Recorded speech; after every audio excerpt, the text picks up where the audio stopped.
apa kabar semuanya? Kembali lagi di channel Penonton Cadangan. Kali ini saya akan menceritakan kembali sebuah film yang sudah cukup jadul yang berjudul Dragon Bruce Lee Story. Film yang dirilis tahun 1993 ini diadaptasi dari sebuah buku biografi dengan judul Bruce Lee The Man Only I Knew, yang menceritakan tentang kehidupan Bruce Lee dari kecil hingga jadi terkenal dan akhirnya meninggal dunia. Untuk mengetahui alur ceritanya seperti apa, lebih baik tonton aja videonya sampai habis dan selamat menonton. Di awal cerita, kita akan melihat di mana Bruce Lee kecil baru keluar dari kuil. Di saat akan pulang, ia terlihat ketakutan saat akan melewati patung-patung ini. Karena dirasa salah satu patung ini seperti hidup, ia pun kembali lagi ke kuil berharap mendapatkan bantuan. Tetapi malah ini yang terjadi.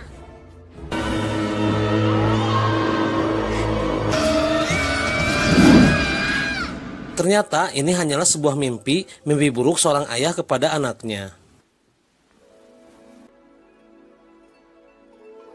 Keesokan paginya, si ayah pun membawa Bruce Lee kecil untuk menemui guru Wing Chun bernama Yip Man.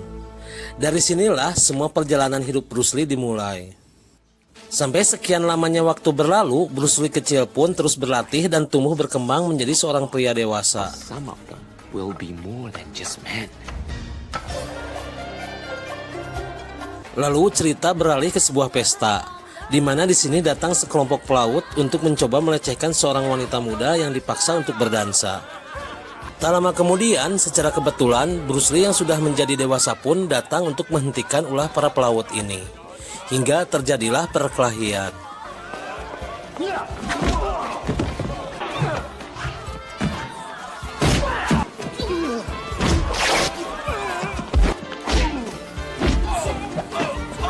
Di saat Lee berhasil menghajar mereka, ia pun langsung kabur karena mendengar polisi yang datang. Sesampainya di rumah, Lee diberitahu oleh si ayah jika ia sedang dicari oleh polisi karena salah satu pelaut yang dihajar kemarin masuk rumah sakit akibat terluka parah.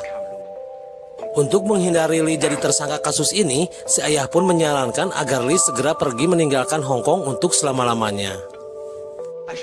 Kemudian si ayah menceritakan, sebelum Lee dilahirkan, ia mempunyai kakak laki-laki yang meninggal saat masih bayi. Ia meninggal karena dibawa oleh iblis nyata yang selalu hadir di dalam mimpinya. Untuk menghindari agar iblis itu tidak datang membawa Lee, si ayah telah merencanakan semuanya dari dulu, jika Lee harus pindah ke Amerika malam ini juga. Dulu di saat si ayah masih menjadi pemain opera di Amerika, Lee terlahir di sana. Dengan akte kelahiran ini, Lee bisa hidup di sana dengan menunjukkan aktenya ke kantor imigrasi. Sesampainya di Amerika, Lee bekerja sebagai pencuci piring di sebuah restoran China. Tetapi keberadaan Lee di sini kurang disukai oleh para koki. Dan salah satu koki ini pun mencoba membuat masalah dengan Lee. Tetapi Lee masih bersabar. Keesokan paginya, di saat Lee sedang bekerja karena didekati wanita, koki ini pun meradang, hingga terjadilah perkelahian.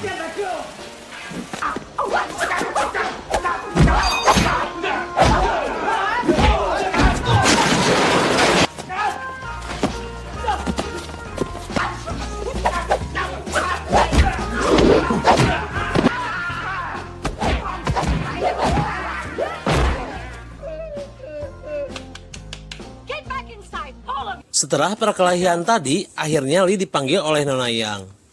Dia adalah bos restoran ini.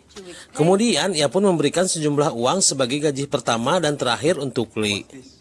Tapi karena Lee terlihat pintar di hadapan Nona Yang, ia pun malah memberikan pinjaman uang agar Lee bisa kuliah di sini. Dan setelah lulus nanti, Lee harus melayaninya. Akhirnya Lee masuk ke perguruan tinggi yang ada di San Francisco. Akan tetapi, di saat Lee berlatih game di kampus ini, tiba-tiba datang sekelompok berandalan kampus, lalu mereka berkata rasis dan juga mengusir Lee. Ketika Lee mencoba untuk bersabar, pria bernama Joe ini malah terus menantangnya. Dan Lee lebih memilih untuk pergi. Namun sebelum pergi, Lee berkata, "Aku akan pergi setelah aku mengajarimu bertarung." Mendengar perkataan seperti itu, Joe pun meladeni ajakannya Lee.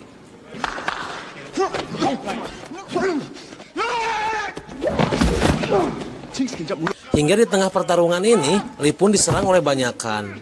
Tetapi Lee berhasil menghajar semuanya.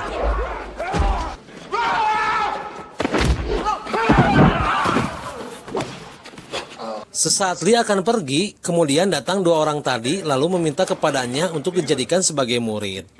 Dan Lee menerimanya. Lalu di sini, Lee mulai melatih teknik bela diri Wing Chun kepada mereka yang pernah membulinya saat di kampus. Kemudian datang seorang wanita bernama Linda. Dan dia mengaku tertarik dan ingin ikut masuk ke perguruan bela diri ini. Tanpa berpikir panjang, Lee langsung menerimanya.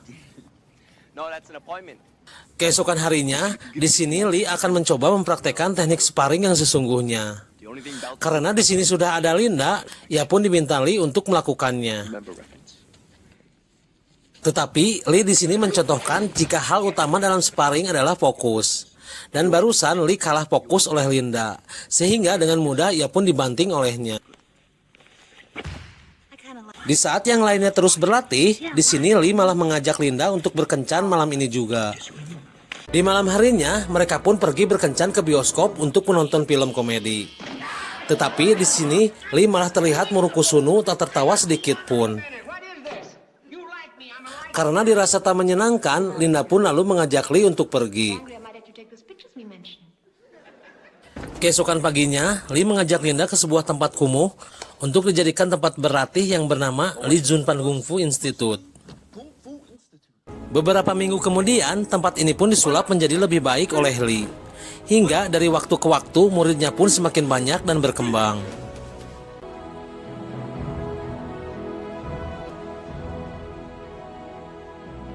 Di suatu malam, di saat Lee tengah sendirian di dojonya, tiba-tiba terasa seperti gempa yang menghancurkan tempatnya ini.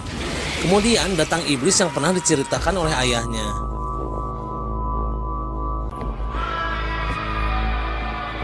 Di saat Lee mencoba melawan iblis tersebut, Lee terlihat tak berdaya menghadapinya. Dan ternyata itu hanyalah sebuah ilusi yang datang tiba-tiba di pikirannya. Di saat mereka berdua sering melakukan begituan tetapi saya sensor adegannya, kali ini Linda meminta kepastian hubungannya kepada Lee, jika ia ingin segera dilamar olehnya. Ketika Lee datang ke rumahnya Linda, tanpa berbicara apapun, naluri ibu sudah tahu sejauh mana hubungan mereka. Setelah si ibu menanyakan dan tahu tentang latar belakangnya Lee, yang jadi masalah sekarang adalah tentang ras yang berbeda. Jika Lee dan Linda menikah nanti, saat memiliki anak, si ibu berpikir kalau anak mereka terlahir tentunya takkan diterima oleh negara ini. Mendengar perkataan si ibu seperti itu, Lee pun terlihat kecewa lalu memilih untuk pergi. Kemudian Linda pun menyusulnya dan memutuskan untuk hidup bersama Lee.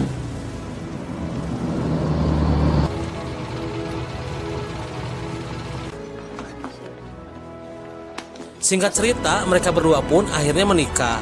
Lalu hidup menetap di California untuk melanjutkan sekolah bela dirinya. Dan tak harus menunggu lama, sekolah itu pun langsung berkembang.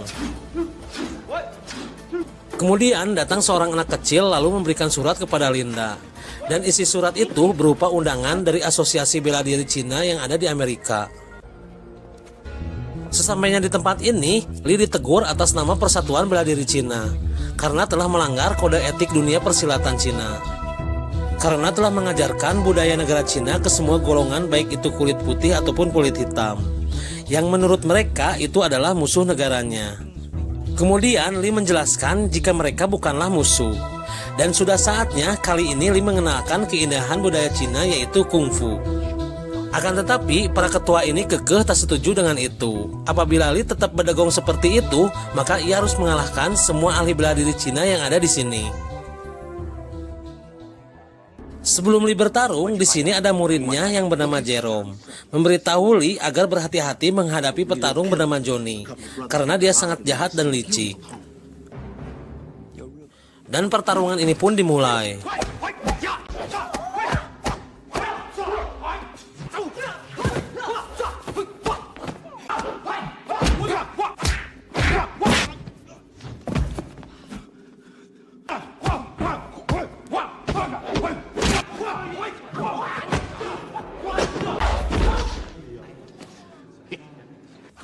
Hingga di saat Lee berhasil membuat Johnny kalah dan menyerah, di saat Lee akan pergi, tiba-tiba ia pun ditendang dari belakang hingga terluka parah.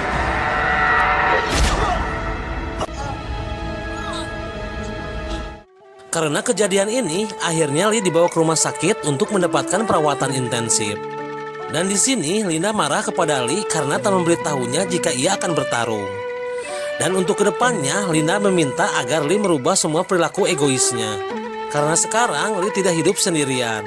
Untuk kedepannya, apapun yang akan dilakukan oleh Lee, ia harus mendapatkan izin dari Linda. Mendengar perkataan Linda seperti itu, Lee pun meradang. Jika selama ini tak ada seorang pun yang bisa melarangnya untuk menjadi ahli kungfu yang tak terkalahkan. Melihat ambisi Lee seperti itu, Linda yang sedikit tahu tentang Wing Chun yang dipakai Lee terlalu kaku, ia pun menyarankan supaya Lee bisa mengembangkan Wing Chun lebih modern. Kemudian Linda memberitahu Lee jika sekarang dia tengah hamil 2 bulan. Hingga beberapa bulan ke depan, mereka berdua pun berupaya mengembangkan Wing Chun menjadi jenis bela diri baru bernama Jeet Kune Do, yang diciptakan oleh Bruce Lee dan akan dibukukan untuk masa depan. Dan pada akhirnya, di saat Lee masih menggunakan kursi roda, di sini Linda telah melahirkan anak laki-laki yang akan diberi nama Brandon Lee. Karena ingin menggendong anaknya, dengan susah payah Lee berusaha untuk berjalan dan itu berhasil. 1 bulan kemudian, buku yang mencatat tentang terciptanya Jeet Kune Do pun telah selesai. Di sini Lee terlihat sangat senang dan bahagia. Yang tak lama kemudian datang ibunya Linda untuk melihat Brandon. Awalnya Linda ragu jika ibunya mau menerima anaknya. Tapi yang namanya nenek melihat cucu pasti luluh juga hatinya. Setelah Lee sembuh dari lukanya, kali ini Lee akan menjelaskan apa itu Jeet Kune Do di hadapan perguruan bela diri karate di California. Akan tetapi, saat Lee mencoba menjelaskan teknik Jeet Kune Do di hadapan mereka, Lee malah mendapatkan bully. Karena apa yang dijelaskannya hanyalah teori belaka. Karena para hadirin ini menginginkan bukti atas teorinya, di sini Lee mencoba akan mempraktekkan seperti apa Jeet Kune Do itu. Jika dalam waktu 60 detik, Lee akan mengalahkan siapapun petarungnya. Di saat itu terjadi, ternyata di sini ada si Johnny yang mengaku siap untuk mencobanya. Akhirnya, untuk membuktikan Jeet Kune Do-nya, mereka pun jadi bertarung lagi.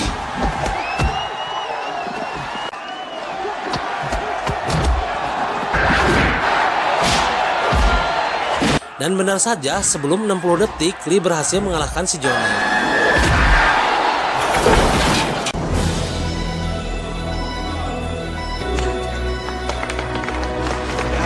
Sesaat Lee akan pergi meninggalkan tempat ini, tiba-tiba ia dipanggil seorang pria bernama Bill Krieger, yang mengaku sebagai produser TV. Dan dia menyampaikan ketertarikannya untuk mengajak Lee berperan di serial terbarunya yang berjudul Green Hornet. Tiba saatnya syuting film dimulai, di sini Lee terlihat terlalu sempurna. Sehingga semua adegan itu pun dibuat seperti nyata.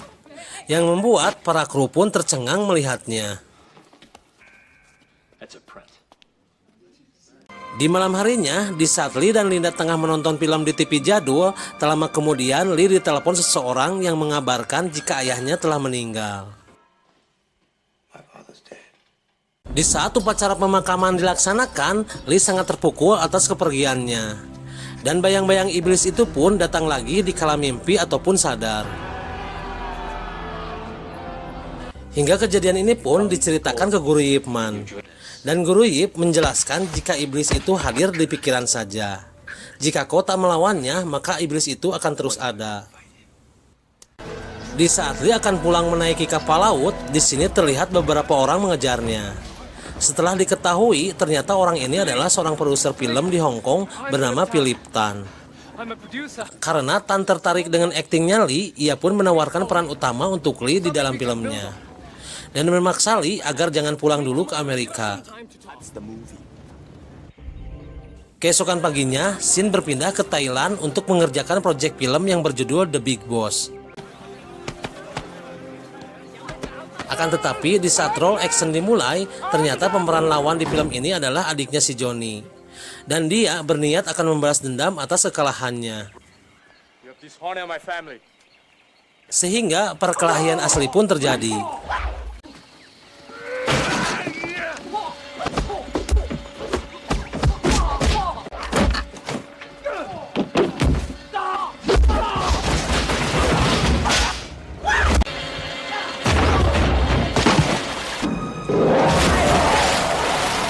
Setelah Lee berhasil mengalahkannya, di sini Lee terlihat sangat emosi. Hingga ia pun langsung merusak pita film tersebut lalu pergi meninggalkan lokasi syuting ini. Untuk sementara waktu, Lee memilih untuk tinggal di Hong Kong. Dan tanpa disadari oleh Lee, ternyata di rumah ini sudah ada Linda dan kedua anaknya. 1 tahun kemudian, penayangan film Big Boss pun tayang perdana di bioskop. Dan tanpa penonton ketahui kalau di tempat ini sudah ada aktor utama dalam film ini. Sebelum film selesai, mereka berdua pun memutuskan untuk pulang. Tetapi karena sambutan penonton ini sangat antusias, mereka berdua pun keburu ketahuan oleh penonton. Sehingga para penonton ini pun langsung merayakan keberhasilan film ini bersama Lee sampai di arah keluar bioskop.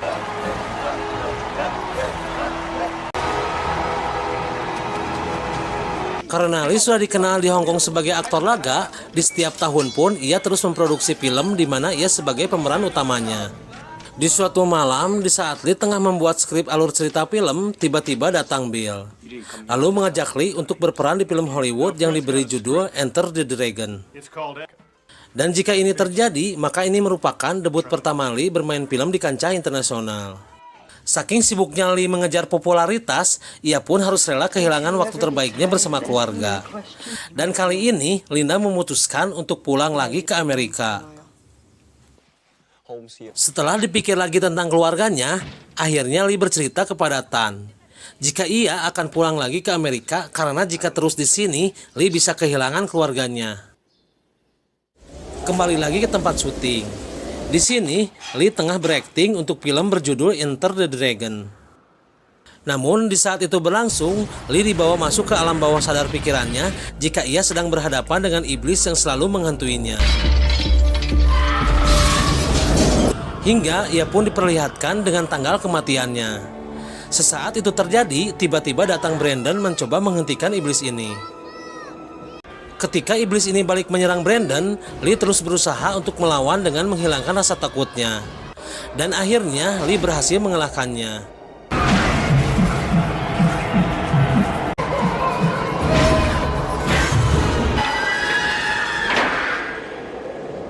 Lee yang terlihat aneh setelah kejadian barusan langsung pergi dari tempat syuting untuk menemui keluarganya. Keesokan paginya, Lee berkata kepada Linda, jika hari ini merupakan syuting terakhirnya. Sebelum pergi, Lee meminta maaf kepada Linda dan berkata jika Lee sangat mencintainya. Ternyata ini adalah hari terakhir Lee dan Linda bertemu. Setelah syuting Enter the Dragon ini, 3 minggu sebelum filmnya dirilis, Bruce Lee mendadak jatuh koma secara misterius hingga ia pun meninggal dunia di usia 32 tahun. Lebih dari 25.000 orang yang menghadiri pemakamannya di Hong Kong. Tetapi Linda membawa Lee untuk dikurabkan di Amerika, agar terasa dekat dengan keluarganya.